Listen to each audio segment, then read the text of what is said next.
এখন পর্যন্ত আমাদের বাঁকুড়া জেলায় পিসফুলি গেছে। তো এটাই আমরা আশা করছি যে এটা পরেও চলে থাকবে।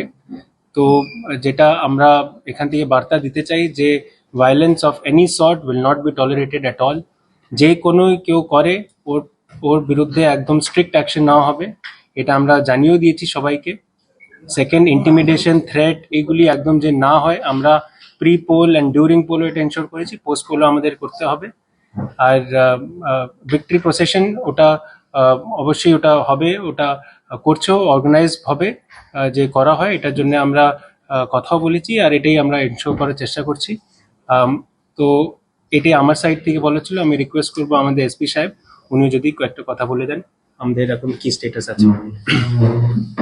আপনারা জানেন যে বাঁকুড়া জেলায় আমাদের ভোট বা ভোটের পূর্বে বা ভোটের সময় কোনো রকম অশান্তির ঘটনা ঘটেনি। ভোট হয়ে যাওয়ার পরেও, যেটাকে আমরা পোস্ট পোল বলি, পোস্ট পোলেও আমাদের কোনো বড় কোনো ইনসিডেন্ট ঘটেনি। খুব ছোটখাটো একটা দুটি জায়গায় যেরকম অশান্তির খবর পাওয়া গেছে, সেখানে সাথে সাথে পুলিশ গেছে এবং সেখানে আইনানুগ ব্যবস্থা নিয়েছে।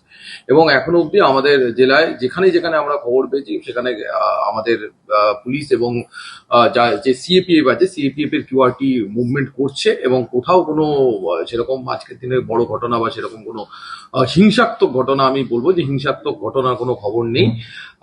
এবং কোনো রকম যেরকম ডিএম স্যার বললেন যে হিংসাত্মক ঘটনা আমরা কখনোই সেটা বরদাস্ত করা হবে না। তার জন্য যা যা আমাদের আইনি ব্যবস্থা আছে সেই আইনি ব্যবস্থা নেওয়া হবে। এবং আমার মনে হয় যে আমাদের সিএপিএফ এবং আমরা যে বাঁকুড়া জেলা পুলিশ, এই যে পরিস্থিতি আছে, এই পরিস্থিতিকে আমরা সেই পরিস্থিতি আমরা রাখতে সক্ষম হব এবং আমাদের বাঁকুড়া জেলা শান্তিপূর্ণভাবেই পোস্টপোল যে সময়টা আছে সেই সময়টাও শান্তিপূর্ণভাবেই থাকবে। এখন অবধি আমাদের এই সমস্ত যে ঘটনা যাতে না ঘটে, তার জন্য গতকাল থেকে প্রায় 60 জনকে আমাদের প্রিভেন্টিভ অ্যারেস্ট করা হয়েছে এবং বাকি যে যা আছে তার আইনানুগ সমস্ত ব্যবস্থাই নেওয়া হচ্ছে। পুরো জেলায় কতজন অ্যারেস্ট? 60 জন এখন অবধি প্রিভেন্টিভ অ্যারেস্ট করা হয়েছে। Vision News 29